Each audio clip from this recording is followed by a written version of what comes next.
மக்களே, டிவிக்கு ஆட்சிக்கு வந்தாச்சு. இனி என்னன்னா டிவிக்கு ஆச்சு 5 வருஷம். ஆனா இதுல என்னன்னா இது களம் எப்படி மாறுச்சு. ஃபர்ஸ்ட் ஒன்று விர்ச்சுவல் வாரியர்ஸ், அடுத்தோ இந்த ஐடி விங், டிவிக்கு ஐடி விங், அடுத்த செங்கோட்டை. இவங்க 3 பேருக்கு நல்ல. ஏன்னா செங்கோட்டையன் வந்த பிறகு களியே மொத்தமா மாறுறது, அரசியல் களமே மொத்தமா மாறுறதே செங்கோட்டையன் வந்த பிறகுதான். அவர் வந்த பிறகு மொத்தமாட்டே மாறுச்சு. அதனால அவருக்கு ஒரு பெரிய தேங்க்ஸ் மக்கா. அடுத்து இன்னொன்னு என்னன்னா, எல்லாருமே சொல்லணும் டிஎம்கே எதிர்கட்சியா பார்த்தது இல்லைன்னா. ஆனா எனக்கு இதுல பெருசா ஓகே தான், அவங்க சொன்னதெல்லாம் ஓகே தான். இருந்தாலும் நான் என்ன சொல்லியான்னா, ஆண்ட கட்சி, ஆண்டு இருந்த கட்சி, எல்லா கட்சியும் வெறும் 3 வருஷம். இத்தனைக்கும் விஜய் அவர் வந்து ஒரு பிரஸ் மீட் கூட கொடுக்கல. ஆனால் இப்ப முதலமைச்சராக இருக்காருன்னா அதுக்கு காரணம் இந்த ஐடி விங்கும் விர்ச்சுவல் வாரியர்ஸ் தான். அடுத்த செங்கோட்டை.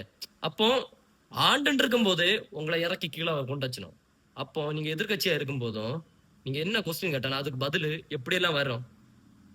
எனக்கு தெரிஞ்சு விஜய்க்கு இருக்க பெரிய பிளஸ் உங்க 3 பேரை நாங்க மக்கள், விர்ச்சுவல் வாரியர்ஸ், ஐடி விங், அடுத்தோ இது செங்கோட்டையன் அவர் பெரிய ஒரு பிளஸ். உண்மையை நான் சொல்லியா மக்கா. சரி, ஏதோ இனி என்னன்னா பார்த்து பண்ணுங்க, அவர் சொல்லியாச்சு. என்ன எனக்கு ஏன்னா கட்சியில உள்ளவங்க தப்பு பண்ணாலே தப்பு தப்பு தான் சொல்லியாச்சு. இனி எல்லாரும் பார்த்துருங்க, 5 வருஷம் டிவிக்கே தான் இனி. சரி, நல்லது நினைங்க, நல்லது நடக்கும். சரியா மக்கா.